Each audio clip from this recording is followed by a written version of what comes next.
जब हृदय उस स्थिति का होगा ना, तो ऐसे जैसे कोई शहद में मिलाकर के औषधि खाए, कितना रस में, ऐसे ही भगवान अमृत मिलाकर वाणी बोल रहे हैं। अगर समझ जाओ तो निर्द्वंद हो जाओ, आनंदमय हो जाओ। ऐशाम त्वंतगतम पापम जनानाम पुण्य कर्मणाम। जो द्वंद्व से मोहित होता है उसका सही भजन नहीं होता। हमें समझना होगा कि हम किस मार्ग के पथिक हैं। अगर हम अपने मार्ग को नहीं समझेंगे तो बाधा पड़ जाएगी। द्वंद्व मोह से मोहित हुआ उपासक ठीक से भजन नहीं करता। ये द्वंद्व है। आप से अगर आंतरिक हृदय से देखो, झांक कर, आपको भरोसा किसका है? झांक कर आंतरिक देखो, भगवान को साक्षी करके किसका भरोसा है? निवृत्ति मार्ग में एकमात्र केवल हरि गुरु का भरोसा होता है। हरि गुरु चरण सेवा अनुसर्व, एकमात्र आजीवन केवल प्रभु का भरोसा। अगर कोई व्यक्ति आकर के कोई सेवा करता है तो उसकी दृष्टि में होता है प्रभु आए, ये प्रभु भोजन दे गए, ये प्रभु व्यवस्था कर गए, या और थोड़ी नीची स्थिति है उपासक की तो देखता है प्रभु के द्वारा ये प्रेरित है, प्रभु ने इसे निमित्त, वो साक्षात प्रभु तो नहीं देख पा रहा पर वो देखता है प्रभु ने इसे निमित्त बनाया। बड़े बड़े राजे महाराजे जैसे नागरीदास जी राजकुमार थे, एक शरीर में लंगोटी, कई कई दिन भिक्षा भी न जाना, तो लाडली प्रेरणा करी। बाबा मेरी मैया कहती कई दिन से तू मधुकरी को नहीं आया। लाली इच्छा ही नहीं होता। नहीं, तुझे पता नहीं, श्री जी को बड़ा दुख होता है जब कोई ब्रजमंडल में भूखा सोता है। स्वयं श्री जी कह रहे ब्रजमंडल में कोई भूखा सोता है तो लाडली जी को बड़ा दुख होता है। देखो तुम प्रसन्नता के लिए ही तो साधना कर रहे हो, लाडली जी के लिए। बाबा जाया कर, 2 टुकड़े मांग कर अपने उदर में डाल, लाडली जी को दुख नहीं होगा। ऐसी करुणा समुद्र लाडली जी स्वयं उनको ऐसा उपदेश करती है। चाहते तो राज दरबार खड़ा कर देते वृंदावन में, सारे सुख भोगते। महारानी जी का महल वो जैसे रखे उनकी बात। हमारा कोई अस्तित्व नहीं, हमारा कोई सहयोगी नहीं, श्री जी के सिवा हमारा कोई सहयोगी नहीं। ये हमारे हृदय में, हमारे जीवन में, हमारे आचरण में होना चाहिए। कभी पूरा जीवन व्यतीत कर दो, किसी एक का भी फोन नंबर नहीं होना चाहिए कि इसका फोन नंबर करेंगे तो हमारा काम बन जाएगा। समझ लो आप पतित हो गए अगर ऐसा है जीवन में। हम जिसके भरोसे उसको फोन नहीं करना होता, वो पहले से व्यवस्था रखता है। कोई भारी से भारी संकट अगर आ रहा है तो पहले से बचाव पक्ष वो जान रहे, हमें फोन नहीं करना है कि हाँ अमुक आओ और हमारी व्यवस्था करो, हमें बचाओ। तो धिक्कार है ऐसी निवृत्ति परक बुद्धि को। निवृत्ति परक चली थी और ऐसा निश्चय कर रही, कहां है भरोसा, कहां है? ये द्वंद्व नहीं, ना किसी से राग ना किसी से द्वेष। जो भजन बिल्कुल नहीं करते उनकी अपेक्षा तो ठीक ही है, जो द्वंद्वों से युक्त है पर भजन करने वालों की एक विलक्षणता होती है।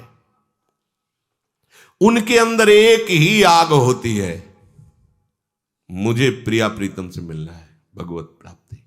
इसी आग में वो भूख प्यास काम क्रोधात सब अग्नियों को सह जाता है। ये इतनी भारी आग होती है, कोई भी वेग उसको परास्त नहीं कर सकता, कोई भी वेग परास्त नहीं कर सकता। ऐसा कभी चित्त में नहीं आया। गुरु कृपा से, आराध्य देव की कृपा से कई कई दिन भोजन नहीं मिला, कष्ट पे कष्ट है, पर कभी ऐसा नहीं आया कि चलो 2-4 दिन घर घूम आते हैं।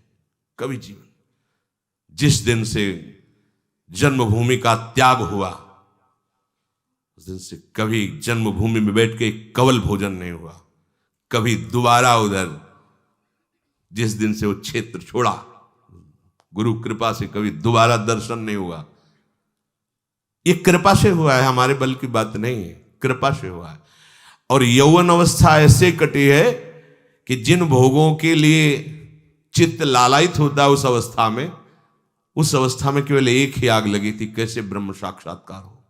गुंजाइश ही नहीं थी किसी विषय, भोजन नसीब नहीं था तो ब्रह्म चिंतन छोड़कर भोगों का चिंतन। भोगों का चिंतन जब होता है जब यहाँ खट्टी डकार आती है अच्छे अच्छे पदार्थों की, तब भोगों का। यहाँ तो आग लगी है, कवल भी नहीं मिल रहा, उससे ज्यादा आग लगी, कैसे अनुभूत हो?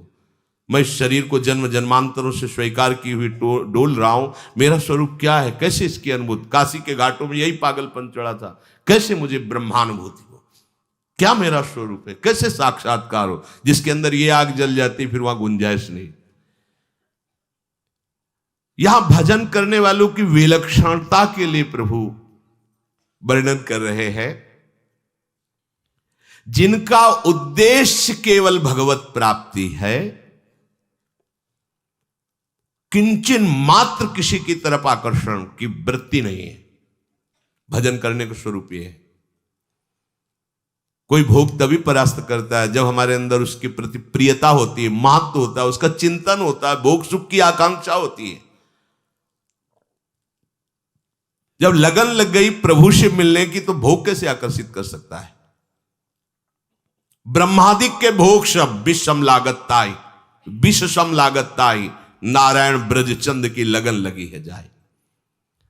मनुष्य शरीर ये मिला है, अब हम जो भगवत आश्रित भगवत लक्ष्य वाले हैं तो इसका निर्वाह केवल प्रभु के ऊपर, केवल केवल एक भरोसो, एक बल, एक आस विश्वास, एक राम घनश्याम हित चातक तुलसीदास।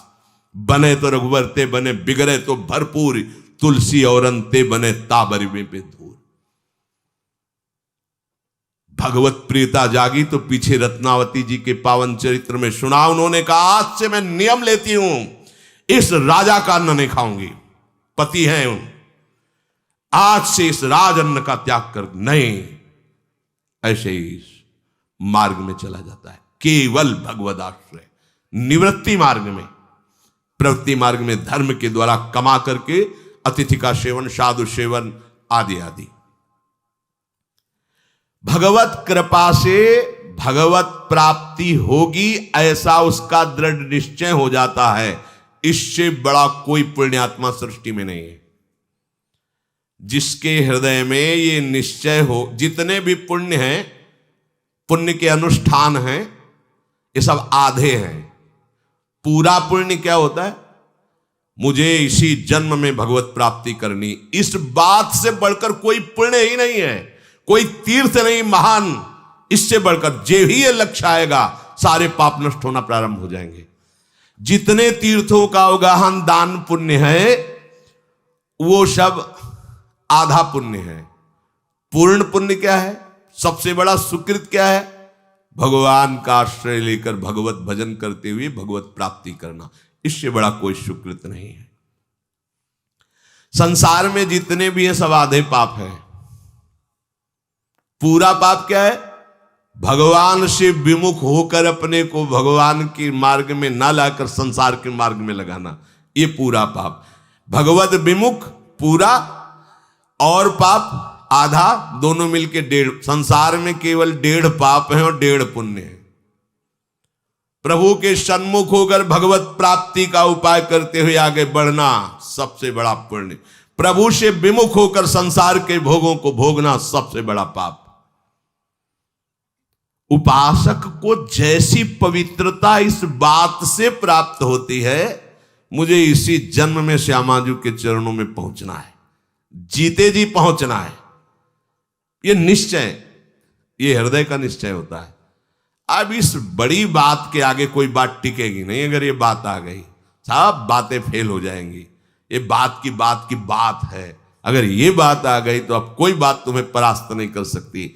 जहां राधा चरणारविंद की प्राप्ति की बात आई वहां कोई बाधा प्रवेश ही नहीं कर सकती।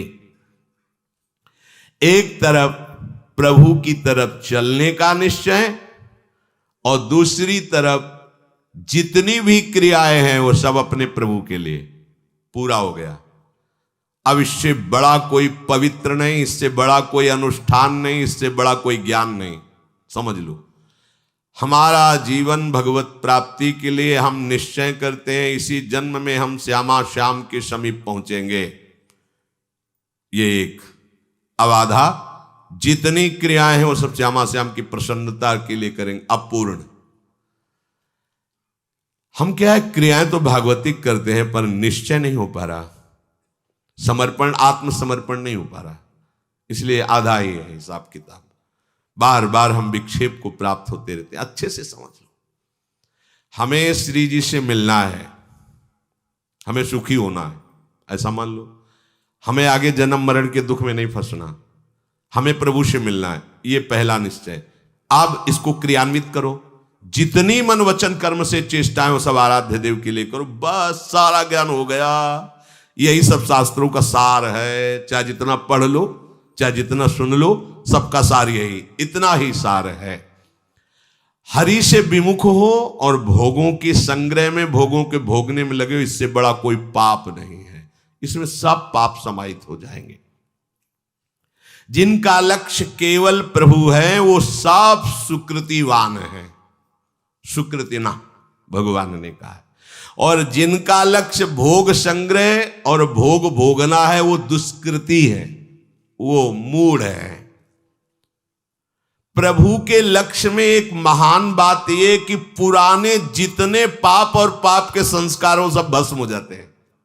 ये देखो बड़ी खास बात, कोई और अनुष्ठान करने की जरूरत नहीं। कृच्छ व्रत, चंद्रायण व्रत, ये सब बड़े से बड़े शास्त्रों में प्रायश्चित वर्णन है।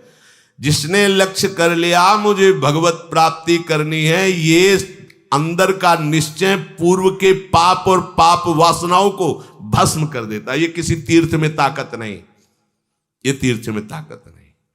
बहुत जब बिल्कुल सांगोपांग तीर्थ का सेवन करोगे तो पाप नष्ट होगा, पाप वासना नहीं। लेकिन हरिचरणारविंद की प्राप्ति का निश्चय पूर्व पाप और पाप की वासना को भी भस्म कर देता है। उसके हृदय में स्वयं भगवान विराजमान होकर आगे पाप नहीं होने देते। यदि चूक हो जाती है तो उसको कोई अन्य आश्रय, अन्य प्रायश्चित करने की जरूरत नहीं, भगवान हृदय में बैठकर सब पवित्र कर देते हैं। विकर्म यच्चोत्पतितम कथंचित धुनोति सर्वम हृदय सन्निविष्टा, भगवान स्वयं कह रहे, मैं उसके हृदय में बैठ करके स्वयं अब संचालन करता हूं। अगर कहीं उसका देहाभिमान जरा सा बकाया स्फुरित हुआ, कोई चूक हो गई, तो मैं हृदय में उसके बैठा हूं। इसलिए धुनोति सर्वम हृदय सन्निविष्टा, मैं धोकर सब बहा देता हूं उसकी अपवित्रता को। यह है भगवदाश्रय। सच्चे हृदय से केवल तुम्हें चलना और यंत्रवत चलना है, कठपुतली बन के चलना है। जैसे नचाए कठपुतली वाला वैसे ही नाचना है। ते द्वंद्व मोह निर्मुक्ता भजन्ते माम दृढ़ व्रताः। जब भगवान की तरफ चलते हैं तो कई प्रकार के द्वंद्व लग जाते हैं। भगवान का तो भजन करना है, पर यह भी तो कर्तव्य है संसार के रिश्ते नातों का निर्वाह करें। परिवार के जन ऐसा भी उपदेश करने लगते हैं, वो आते हैं तो अब आप निरपेक्ष वृत्ति धारण किए, तो क्या सीखा अभी तक भजन में? हम लोग पढ़े लिखे, शास्त्र पढ़ते हैं, क्या सीखा? सर्वत्र भगवान है, तो तुमको हम में भगवान नहीं दिखाई देते? हम तुम्हारे भैया हैं, हमारे से बात क्यों नहीं करते? हमारे से क्या, तुमने क्या भजन किया यार? हमें तो समझ में तो सब नाटक ही चल रहा है तुम्हारा। अगर भजन किया सब में भगवान, तो हम में तुमको दुश्मन नजर आता है। हमें क्यों भगवान नजर नहीं आते? हमें क्यों नहीं पास बैठने देते? क्यों नहीं बात करते? एक बार पूज्य स्वामी श्री अनंग बोधाश्रम स्वामी जी महाराज, ये सब महिमायुक्त महापुरुष हैं, प्राय दिगंबर ही रहते थे। इनके पिताजी आए इनसे मिलने के लिए, भाग पड़े, आसन में बैठे थे, उठे भाग पड़े, नहीं मिले। बाद में आए तो संतों ने कहा महाराज आपकी स्थिति तो ऐसी, आपको क्या? उनका नहीं, शास्त्र की आज्ञा है। पूर्व शरीर परिचित जनों से, जो संसारिक राग से हैं, जो मुझे बेटा समझते हैं, जो मुझे संसारिक संबंध से संबोधन करते हैं, हमारा उनसे कोई संबंध नहीं।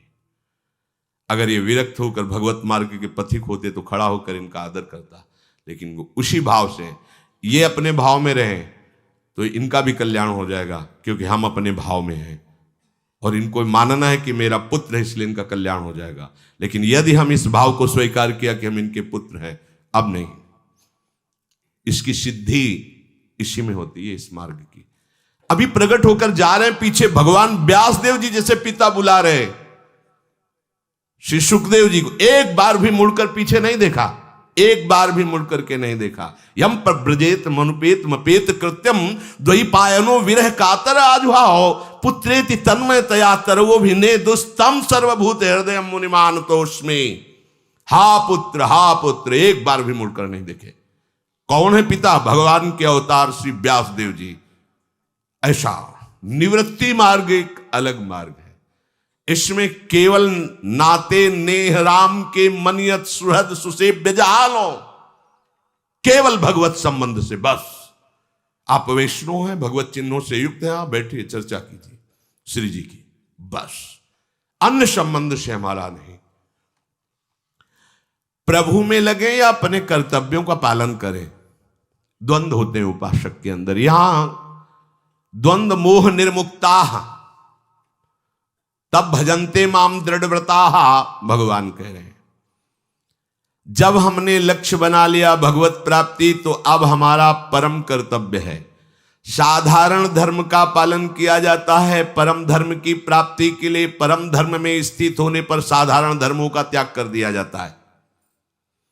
गोकर्ण जी से उनके पिताजी ने पूछा कि धुंधकारी के आतंक से मैं बहुत पीड़ित हो चुका हूं, अब मैं क्या करूं? तो उनका निवृत्ति परायण वृत्ति धारण करके वनवास करते हुए भगवत प्राप्ति करो। कैसे करूं? जीवन तो गृहस्थी में बीता है। तो उन्होंने उपदेश किया, धर्मम भजस्व सततम त्यज लोक धर्मान सेवन सदा साधु पुरुषन जहि काम तृष्णाम अन्यस्य दोष गुण चिंतन मास मुक्त्वा सेवा कथा रसम हो नितराम पिबत्वम। निश्चित तुम्हें भगवत प्राप्ति हो जाएगी अगर ऐसे चलोगे। कैसे? बोले धर्मम भजस्व, धर्म का भजन करो। बोले वो तो कर रहे थे, ब्राह्मण वंश में प्रकट हुए थे, पूरा आज तक गृहस्थ धर्म का अक्षरशः शास्त्राज्ञा से पालन किया है। बोले नहीं, त्यज लोक धर्मान, अभी तक लोक धर्म का पालन करते रहे, अब नहीं। त्यज लोक धर्मान, धर्मम भजस्व सततम त्यज लोक धर्मान। बोले लोक धर्मों का त्याग करके जिस धर्म के भजन की बात कर रहे हो उसका तुम्हें पूर्ण परिचय ही नहीं। तो सेवन सदा साधु पुरुषन, संत महात्माओं का आश्रय लो और उनके पास बैठ करके उनकी चरण सेवा के प्रताप से जानो कि भागवत धर्म किसे कहते हैं, परम धर्म किसे। सावय पुंसाम परो धर्मो यतो भक्ति अधोक्षजे। भगवान अधोक्षज के चरणों में जो अविरल भक्ति है वही परम धर्म है, और इसकी प्राप्ति संतों के आश्रय से होती है। सेवन सदा साधु पुरुषन, साधु पुरुषों के समीप रहने पर भी धोखा हो जाएगा यदि सावधान नहीं रहोगे। दुर्गमो, बड़ा दुर्लभ है संत महात्माओं का सेवन करना। बोले जहि काम तृष्णाम, कामना और तृष्णा का त्याग करके साधु महात्माओं की आश्रय वृत्ति धारण करो। अगर कोई कामनाएं रखोगे, कोई अनुकूलता प्रतिकूलता की बात मन में रखोगे, कोई भोगों की तृष्णा रखोगे तो दूर हो जाओगे, लाभ नहीं ले पाओगे। हृदय में जांच के देख लेना। कामना और तृष्णा का त्याग करके यदि संत समागम करोगे तो परम धर्म का परिचय मिल जाएगा, उसमें चलने की क्षमता मिल जाएगी। और जब हम इस मार्ग में चलते हैं तो कहीं गुणाभिमान न हो जाए, इसलिए अन्यस्य दोष गुण चिंतन मास मुक्त्वा, किसी के भी ना गुण देखो ना दोष देखो, एकमात्र भगवत भाव से रहो। सब में प्रभु विराजमान है। गुण दोषों को देखोगे तो मायाकृत राग और द्वेष में फंस जाओगे, स्तुति निंदा करने लगोगे, तुम्हारा मार्ग रुक जाएगा। अन्यस्य दोष गुण चिंतन मास मुक्त्वा, समय कैसे व्यतीत हो? सेवा कथा रसम हो नितराम पिबत्वम। ठाकुर जी की सेवा, संत सेवा, जगत सेवा, भगवत भाव से निरंतर भगवान के नाम गुण रूप लीला का गायन श्रवण और चिंतन करते रहो, इसी से भगवत प्राप्ति हो जाएगी। तो जब हम प्रभु के मार्ग में चल दिए तो उपासक के लिए यह द्वंद्व नहीं होना चाहिए कि हम कर्तव्य का पालन करें कि भजन करें। भजन परम कर्तव्य है। जो भजन करते हुए कार्य करोगे सब सिद्ध सेवा पूजा बन जाएगी। अगर भजन छूटता है तो सो सब कर्म धर्म जर जाऊ। वो कर्म नहीं, वो धर्म नहीं जो भगवत विस्मरण करा दे। जोग कुजोग ज्ञान अज्ञान हो, वो जोग जोग नहीं है, वो ज्ञान ज्ञान नहीं है जिसमें भगवत चरणारविंद का विस्मरण हो जाए। प्रभु का भजन बड़े भाग्यवानों को अवसर मिल रहा है। भाग्य उसी का, हरि कृपा हो गई।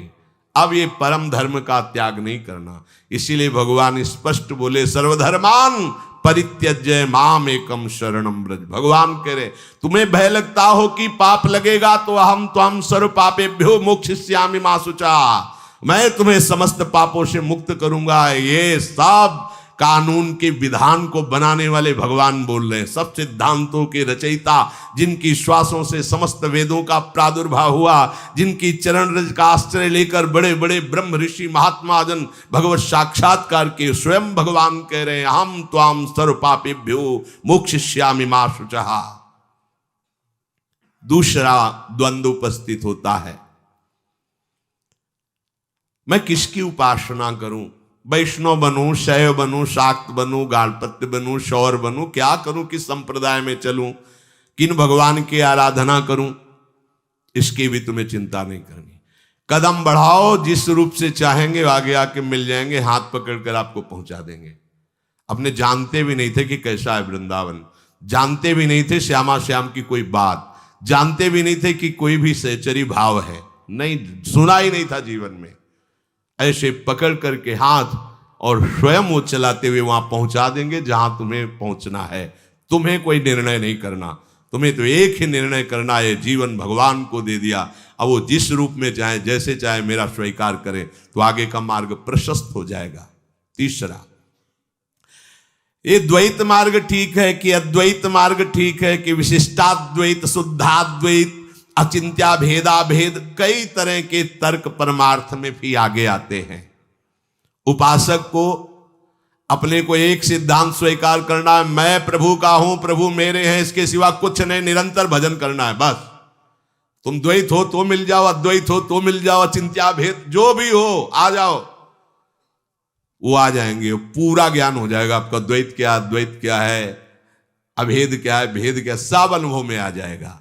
चौथा, प्रभु की प्राप्ति के लिए भक्ति मार्ग श्रेष्ठ है, ज्ञान मार्ग श्रेष्ठ है कि कर्म मार्ग श्रेष्ठ है कि ध्यान योग श्रेष्ठ है, हठ योग, लय योग, मंत्र, कितने मार्ग हैं। कोई भी द्वंद्व नहीं रहना चाहिए, सब कुछ प्राप्त हो जाएगा। योग मार्ग में कुंडलिनी जागृत सबसे बड़ी उपलब्धि मानी जाती है, फिर उसी के द्वारा सुषुम्ना मार्ग खुलता है और ब्रह्म साक्षात्कार समाधि तक पहुंचता है। नाम जप करते रहो, पता भी नहीं चलेगा कब कुंडलिनी जागृत हो गई।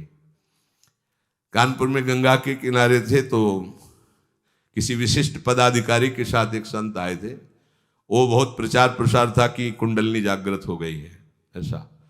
तो जो हमारे समीप आए तो प्रणाम भगवत भाव से हुआ, फिर वो ऐसे शुरू हो गए। देखा सहज पूर्व से ऐसा रहा कि ब्रह्मबोध संपन्न महापुरुषों का आश्रय रहा, इसलिए कभी कहीं आकर्षण नहीं हुआ, कहीं कोई संशय नहीं हुआ। अब वो थोड़ी देर बाद रुके और कहने लगे कि महाराज हमें कुंडलिनी जागृत हो गई। हमने तो प्रश्न ही नहीं किया, वो हमें तो नहीं बोले। ये जो चेष्टा देख करके आपको कुछ आश्चर्य होगा? कोई का सर्वाश्चर्य प्रभु को देख रहे हैं तो आपकी इस आश्चर्य से क्या होगा? फिर हम कहा जब आपने बोला ही तो आपको बता दें, ये बंद करो सब। ये बेचारे प्राकृतिक पद के अभिमान वाले या प्राकृतिक भोगों में भोगने वाले, आप इनको बहला फुसला करके अपना जीवन नष्ट कर रहे हो, कुछ नहीं है। कुंडलिनी जागृत का मतलब है खोपड़ी हिलाना नहीं है, ये करना नहीं। कुंडलिनी कोई वैसा नहीं कोई भूत का आवेश आता है, नहीं, उसमें दशा होती है।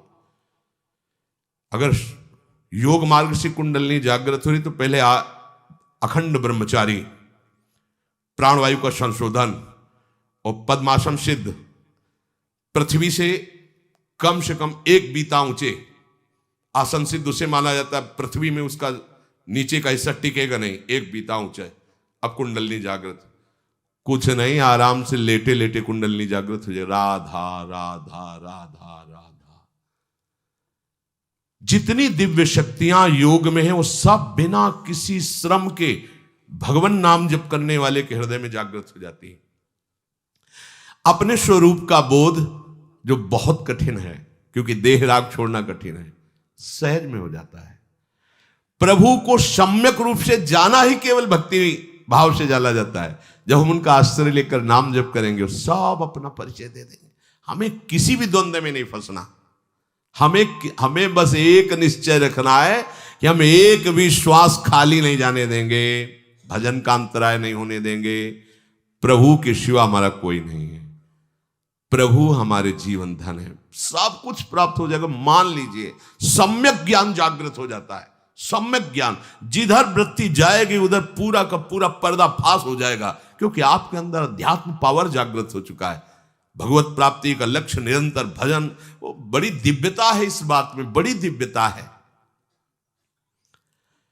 पांचवा, जब हम भजन मार्ग में चलते हैं तो लोग हमारी बुराई करते हैं, उपहास करते हैं, निंदा करते हैं, तिरस्कार। तो भजन इसीलिए शुरू किया था कि सबको आपको प्रणाम करें, भजनानंदी कहें, आपको बहुत बड़ा माने, इसलिए आप भजन शुरू किए थे क्या? ये द्वंद्व नहीं होना चाहिए। भजन मार्ग में हम चल रहे हैं, हमारा कोई उपहास करेगा, पक्का करेगा, करेगा ही, क्योंकि यही प्रोसेस है। बिना इसके आप परिपक्व नहीं हो सकते। आवे में मटकी को रखा ही जाएगा, तभी वो कोई द्रवित पदार्थ रखने की क्षमता रख पाएगी। ऐसे ही आपका हृदय तभी भगवत रस का अधिकारी बनेगा जब सीधे गाली सुनकर मुस्कुरा के चल दोगे, अपमान निंदा सुन करके मुस्कुरा के चल। बड़ी कृपा है, प्रभु की बड़ी कृपा है, आपको ऐसा अनुभव होगा। अनुकूलता, प्रतिकूलता, हर्ष, शोक, ठीक बेठीक, सुख दुख, राग द्वेष, ये सभी द्वंद्व सबको मोहित करते हैं, पर उपासक इनसे मोहित नहीं होता। देखो, आप उपासक हो कि सब जन हो। उपासक ठीक है कि बेठीक है, सुख है कि दुख है, राग है कि द्वेष है, अनुकूलता है कि प्रतिकूलता है, हर्ष है कि सो, ये सब अंताकरण के धर्म है। पूरा काट दिया, सब अंताकरण। भले हृदय जल रहा, मेरा नहीं। हाँ, किया होगा पाप तो उसी को पवित्र करने के लिए प्रभु हृदय को जला रहे हैं। राधा राधा राधा, ये बहादुरों का मार्ग, फिसड्डियों का मार्ग नहीं। हृदय में जलन हुई, आए दैया क्या करें, ये ऐसा मार्ग नहीं। बलवान मन हो, चाहे स्त्री हो, चाहे पुरुष हो, चाहे बालक हो, चाहे जवान हो, भगवत मार्ग के पति को बहुत पुराने हो और भगवान के अंश हो, वीर बहादुर बनकर इस मार्ग में चलो। प्राणों का पोषण करना, शरीर का पोषण करना मेरा धर्म नहीं, मेरे आराध्य देव के ऊपर समर्पित है। मेरा केवल एक धर्म है कि जब तक श्वास है अन्य को स्वीकार नहीं करूंगा, आपके ही पीछे गले पड़ जाऊंगा, आपका ही सुमिरन करूंगा, आपके लिए ही जीऊंगा, आपके लिए ही मरूंगा। जब तक हृदय में अन्य कोई बात है, अन्य कोई भरोसा है, अन्य कोई चाह है, ये पर्दा लगाए टहलते रहते हैं आसपास। और जहां आप इनके गले पड़ जाएंगे, फिर ये इतने कठोर नहीं है, पर्दाफाश कर देते हैं। अब जित देखूं तित श्याममयी, वही सच्चिदानंद में प्रभु कैसे दुलार करते हैं उस उपासक को, उसकी छाती, जैसे मीरा जी कहती, जाने मेरी छाती। उपासक किसी भी द्वंद्व में कहीं भी अटके नहीं। एकमात्र अपने आराध्य देव, बस उनकी रुचि का पोषण करता रहे। उपासक और संसारी में इतना अंतर है, संसारी अपनी रुचि का पोषण करता है, प्रभु से भी अपनी रुचि का पोषण कराना चाहता है। ध्यान देना, उपासक अपनी रुचि का पोषण अपने आराध्य देव से, गुरुदेव से कराना चाहता है। कैसा उपासक? ये संसारिकता है। शुद्ध उपासक वही जो उनकी रुचि, मन की रुचि जानी, नेह विधि अनुसरे। ये ज्ञान आपको प्राप्त हो जाएगा जब आप समर्पित उपासक बनोगे, तो आप रुचि जानने लगोगे अपने आराध्य देव की, अपने गुरुदेव की रुचि क्या है इनकी। अपनी रुचि को जो ही समर्पित किया तो उनकी रुचि जानने के अधिकारी हो जाओगे। जब तक आप अपनी रुचि का पोषण करेंगे तब तक आराध्य देव गुरुदेव की रुचि को नहीं जान पाएंगे। सखियों को आदेश थोड़ी दिया जाता है वहां निकुंज में, नहीं, मन की रुचि जान नेह विधि। प्रियालाल की इच्छा मानो सहचरी रूप है, जो वो तत्काल वैसे ही संयोग रचना सब प्रारंभ। वहां थोड़ी कि सुनो थोड़ा जल ले आओ, प्यास लगी, कहने की थोड़ी जरूरत है। प्यास उठने के पहले ही अनुकूल जल की उपस्थिति। सेवा की आवश्यकता वहां प्रकट नहीं हो पाई और सेवा की सोच पहले पहुंच गई। मन मन की रुचि जान नेह विधि अनुसरे। मनुष्य का एक स्वभाव होता है कि उसको परमार्थिक बातें सुनने में अच्छी लगती हैं और अपनी बुद्धि में रख के सुनाने में अच्छा लगता है। ये प्राय है। हम कह रहे किसी गांव वाले से पूछ लो भगवत प्राप्ति कैसे होगी, ये संसार क्या है, वो उत्तर दे देगा भैया सब नाशवान है, भजन करने से ही भगवान की प्राप्ति होगी। सब हम प्राय देखे।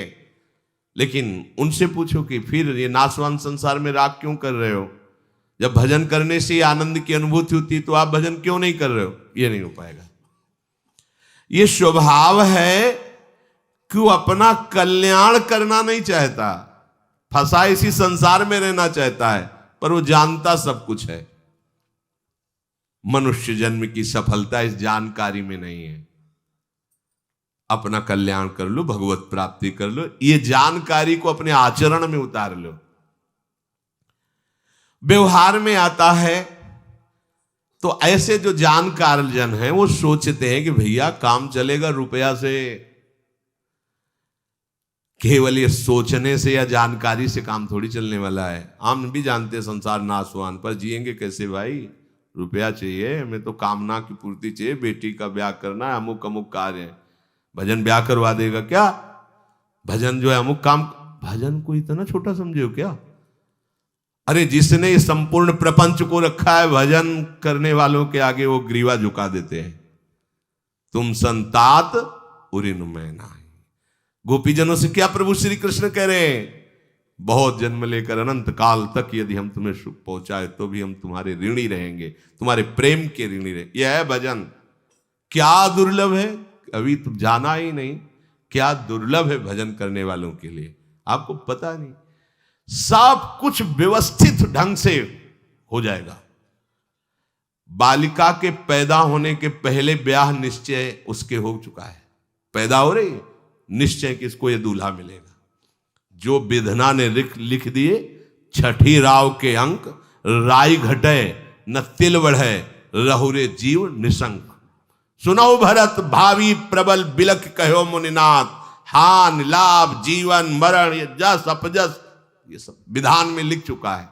एक बात विधान में नहीं लिखी कि भगवान मिलेंगे।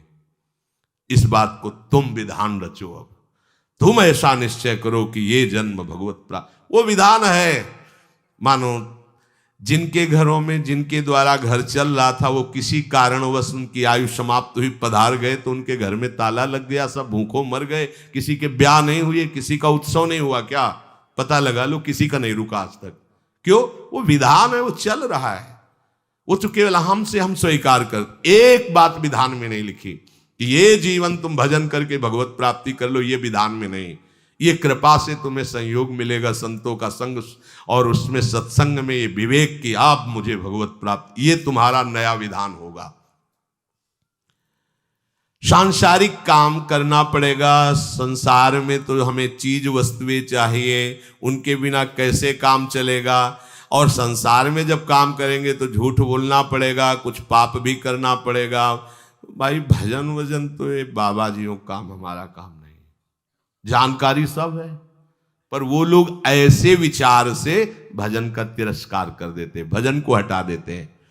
सांसारिक काम की जितनी आवश्यकता है, रुपए की जितनी आवश्यकता है, कामनाओं की पूर्ति की जितनी आवश्यकता है, वो भजन स्मरण की भगवत प्राप्ति की आवश्यकता नहीं है। लोगों को देख लीजिए आप, अगर भजन स्मरण की तुम्हारे अंदर आवश्यकता हो जाए तो सब आवश्यकताएं अपने आप पूर्ण हो जाएंगी, और ये बड़ा काम हो जाएगा कि अनेक जन्मों से जो प्रभु से विमुख भटक रहे थे वो भगवत प्राप्ति हो जाएगी। एक महापुरुष कहते थे, जैसे दो लकड़ियों के घर्षण से अग्नि पैदा हो जाती है, ऐसे ही जिह्वा और नाम के घर्षण से दिव्य शक्ति पैदा हो जाती। जो चाहोगे वो कर लोगे। कोई भी नाम गुरु कृपा से यदि आपको प्राप्त है और आप उसका रटन करो तो आप में दिव्य शक्ति आ जाएगी। पर ये थोड़ा सा मन के विपरीत काम है, ये बात जल्दी समझ में नहीं आती। ऐसा लगता है नाम से क्या हो जाएगा, नाम से हो जाएगा। नाम जप करके आप ये जान सकते हैं कि ब्रह्मा सृष्टि कैसे रचते हैं। नाम जप करके ये जान सकते हैं कि भगवान सृष्टि का पालन कैसे करते हैं, नाम जप के ये जान सकते हैं महादेव जी सृष्टि का लय कैसे करते हैं, फिर और क्या बकाया रह जाएगा। और जान ही नहीं सकते, पा सकते हैं, जो चाहेंगे वो पा सकते हैं। बस लग जाए, एक बार लग जाए, एक बार मन को मार करके भजन में लग जाए, सब कुछ प्राप्त हो जाता है। इसीलिए भगवान कहते हैं भजन्ते माम दृढ़व्रताहा, जो द्वंद्वों से रहित हो गए वही मेरा भजन करते हैं दृढ़ व्रत लेकर के। चलो द्वंद्व रहे भी तो तुम किसी की बात मान लो द्वंद्व विमुक्ता नहीं हो पा रहे हो तो द्वंद्वों से मुक्त होने के लिए भी तो सामर्थ्य चाहिए। तो जहां हो वहीं से पुकारो राधा राधा, वहीं से नाम जप शुरू कर दो। केवल अब हमें भजन करना है और जो भी कार्य करना है वो भजन के साथ ही करना है।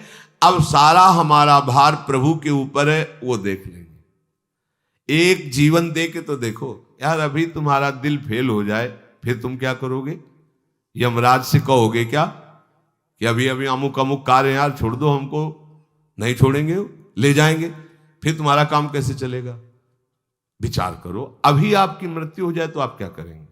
तो कुछ नहीं। तो अभी आप प्रभु को समर्पित होकर जीते जी देख तो लो यार प्रभु का क्या चमत्कार है, प्रभु के आश्रय का क्या महामहिम स्वरूप है।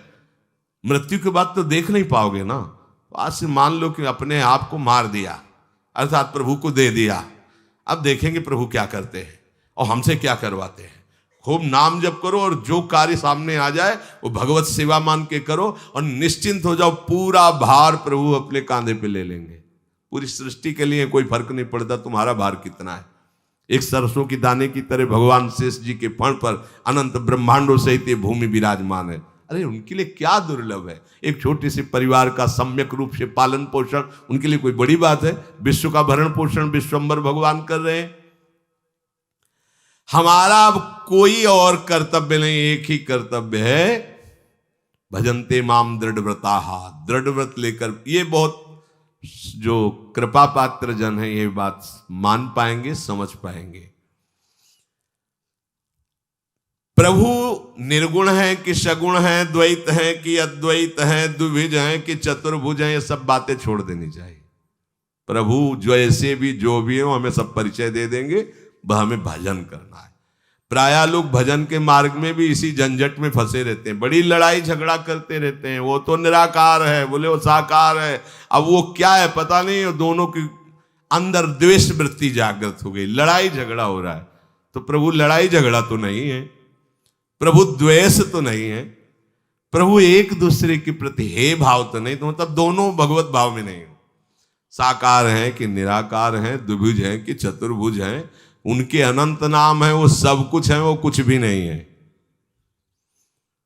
सत असत से परे हैं, वो सत असत में भरे हैं। तुम क्या जानना चाहते हो, सब परिचय मिल जाएगा। अब हमें भजन करना है तो हमारे आगे कैसी भी परिस्थिति भेजी जाए, ध्यान दीजिए, कहीं भी रखा जाए, कैसे भी रखा जाए, अब हमारा प्रश्न नहीं होगा। ये कोई दृढ़ व्रता ही है, कोई हमारा प्रश्न नहीं होगा। हमारा मतलब परिस्थिति से नहीं, हमारा मतलब प्रभु से है। बस फिर आप देख लेना कि आपके इस समर्पण का परिणाम क्या होता है। परमानंद की बाढ़ आ जाएगी, पर आपके सामने भेजी जाएगी।